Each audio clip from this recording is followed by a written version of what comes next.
Hey everyone, so in this video we're going to be making some visual models of neutral atoms and their ion forms, just to really cement this and help you have a visual model in your head in addition to knowing how to solve these problems. So we're going to look at a couple of elements. We're going to look at oxygen, and we're first going to look at what charge oxygen will have when it becomes an ion. So oxygen is in this column. It's going to have a -2 charge. And now we want to draw a model of the neutral atom of oxygen. So oxygen has 8 electrons total. It's got 6 valence electrons.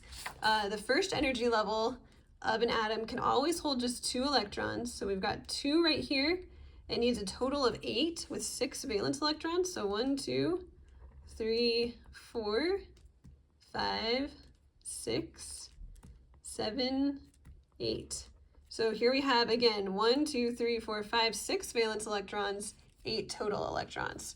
Now, when oxygen becomes an ion, we know it's going to have a charge of -2, and that is because it wants to gain 2 more electrons to get 8 valence electrons. So the ion form of oxygen will look like this. It will have 2 electrons here, and then 1, 2, 3, 4, 5, 6, 7, 8.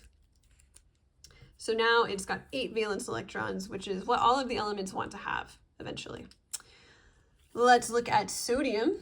So sodium, when it becomes an ion, it's going to have a charge of +1, but let's just draw neutral sodium first.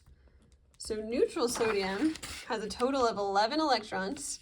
It's going to have obviously 2 electrons in this first energy level, and then 8 electrons in this second energy level, which will give it a total of 10.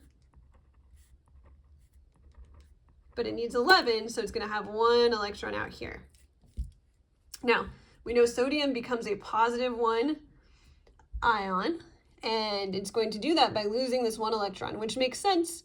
It wants to end up with 8 valence electrons. So when we draw the ion form of sodium, it's going to be missing this third energy level, and it's just going to have 10.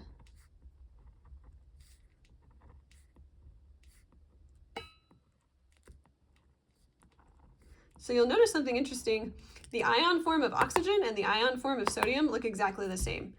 And they still have different numbers of protons, so they still have different properties. Like this is still oxygen, this is still sodium, but they are going to have the same number of electrons.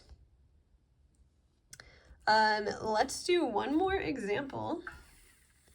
This is a tricky question. It says, an element has a charge of +2 and a total of 10 electrons. What is the identity of the element? So, our element has a charge of +2 and it's got a total of 10 electrons. So, let's draw 10 electrons here. So 1, 2, 3, 4, 5, 6, 7, 8, 9, 10. But this is the ion. This is not the neutral element. This is talking about the ion.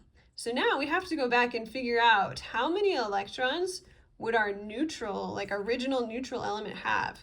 If this is a +2, that means it must have lost 2 electrons. So our original element must have looked like this. It must have had the same 10 electrons that we have in our ion form, but then also it had 2 extra electrons out here. So it had a total of 12 electrons. Now, if this is a neutral element and it's got 12 electrons, that means it must also have 12 protons. So if we look at the element that has 12 protons, that's going to be magnesium. And it would be magnesium because a neutral element with 12 electrons must have 12 protons.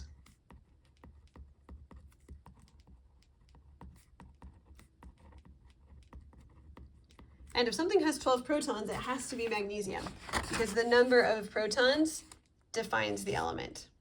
If you've got 12 protons, you're magnesium and you can't be anything else. So that's how we can draw visual models of ions, and we can even use these to solve some tricky problems.